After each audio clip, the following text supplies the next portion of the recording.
বসে বসে খা বাবা, অসুবিধা হলে বসে খা, পাটা ঝুলে ঝুলে বসে খাও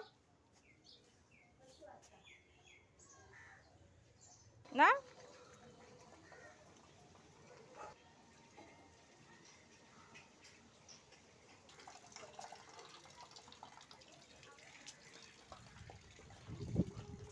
ওই আর একজন খায়টায় এখানে এসে কি রে, হ্যাঁ খাওয়া হয়ে গেছে না পুচকু?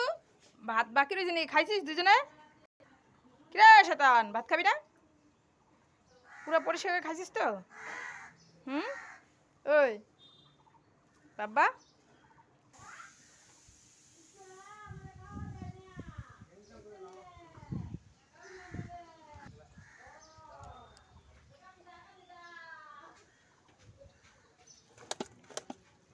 আয় আয়, তুই ওটা মুখ দিবি না, তুই এদিকে এদিকে। আসো আসো।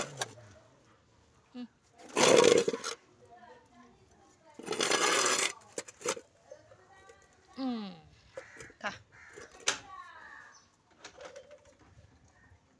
খা, ভাঙড়ু খায়টা একা চিত পাটাং সেরেছে।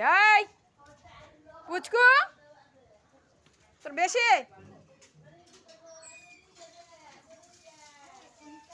ভাতটা শেষ কর যা।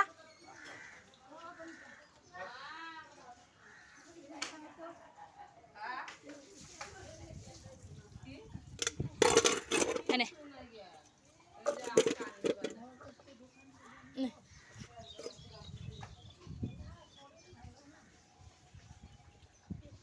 ওইটাকে দেখ, এটাকে দেখ, এটাকে দেখ, খায়টায় কি লাগাইছে এটা। ওই খা খা, পরিষ্কার পরিষ্কার, ভাতগুলো খা, খা টেপে খা খা খা, তাড়াতাড়ি খা।